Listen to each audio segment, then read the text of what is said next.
Thanks for staying with us for The Record. Joining us now is Dr. Benjamin Griffith, a psychiatrist with Prisma Health. Doctor, what are some signs to look for in someone who's struggling in a situation like this? Anybody can struggle with mental illness. It does not require challenges of faith or biological illnesses like depression. Anyone can struggle. And the struggles can look different for different people, but easily the thing that you're going to watch for most is a change from normal. The person who has been more outgoing, has been engaged with family or invested in work, now no longer seeks those things.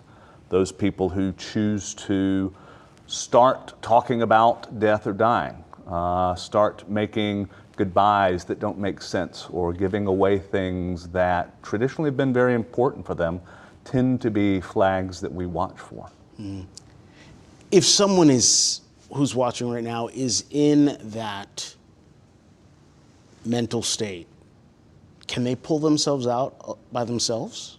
Sometimes, but more often they're going to need somebody else. Most people, like Dr. Bolton mentioned in the previous segment, most people are doing the best that they can with the tools that they have. And those tools have not helped them get out of the position that they're in. And so often they need the assistance of somebody else. Sometimes that's a professional like me. Sometimes it's a peer like you can find with the National Alliance of the Mentally Ill, or by calling 988, the national hotline for suicide.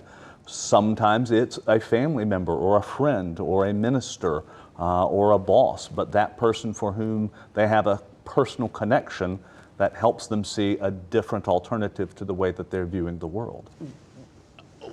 What if there's a stigma there, though? What if for someone to call someone who deals with the mentally ill, there's a stigma of, wait, am I? And then how do you tell your loved one, I need to go to a psychiatrist? Because then won't they think that they're part of the problem, possibly?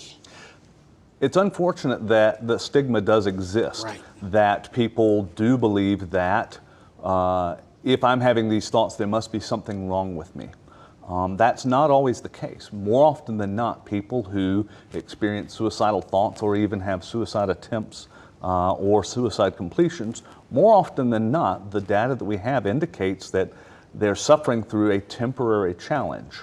And though the stigma is a challenge, and that stigma can be overcome.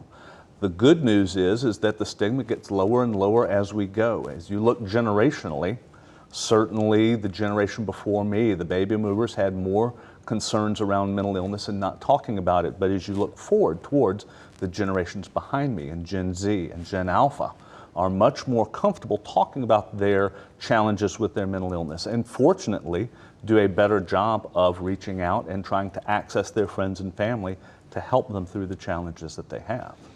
You know, I find it interesting. We're living at a time now where social media is everywhere. And when you pull up someone's social media page, it's the best moments of their lives. People normally don't post about the worst. So that could cause someone to feel less than just looking at someone's profile wall. And then you look at society right now, it's so divided. You can't talk to people about, there's so many things you can't talk to people about because you're worried if they think differently that a debate or a fight's going to happen. Is all of this only adding to more issues? Social media certainly presents, as any form of new technology, its own blessing and its own problems. The blessings are the ability to find friends and family very easily, and the potential to have that opportunity to say, I'm struggling, and have somebody else pick up the phone and reach out to the person who is having challenges. But you are right, there are challenges of, I don't want to be the buzzkill. I don't want to be the person in the social media realm that has problems or always has problems or is always the person that's looking for help, which can certainly be challenging for people. There are challenges around who is going to respond in a negative way, and certainly, unfortunately, we have seen that. Unfortunately, many cases nationwide and around the world of people who have reached out on social media only to be rejected, which drove them to making suicidal events happen. It is a challenge, but it also can be a blessing because there is usually somebody watching and somebody who's going to be positively willing to reach out to you. You know, I tried something once. All of us go about our day saying, "Hey, how are you?" And everyone says, "Fine." "How are you?" "Fine." "How are you?" "Fine." One day I was not okay. Mm-hmm. And when someone said, "How are you?" and I said, "I'm not doing well at all," and the person stopped because it was an answer, you know, and that person cared about me, and we were able to talk about, I just needed to talk about something. You think about how many people you pass every day who's just going through the motions, but there are so many people dealing with stuff. Mm-hmm. You're exactly right. The challenge is culturally, Western culture, we don't put the necessarily our true foot forward. Even though I'm born and raised in Greenville and fairly well inculcated in Southern culture, that's decidedly you don't say negative things out in the public eye. That said, as a psychiatrist, one of the things that I ask and one of the things that I give to my family and friends is where I actually am. The most common question I ask patients when they come in is, "How are you doing?" And when I get an okay or a good or a positive response, I say, "Are you actually good or are you just being socially polite good?" And try and get them to anchor in and to own and express how they feel.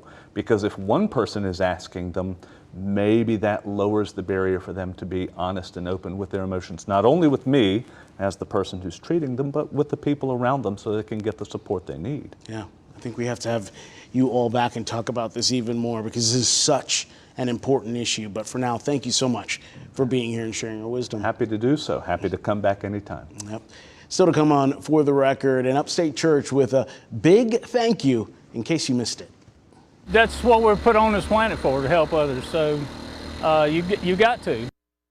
Volunteer contractors from around the state team up to give the building a facelift just because they wanted to give back.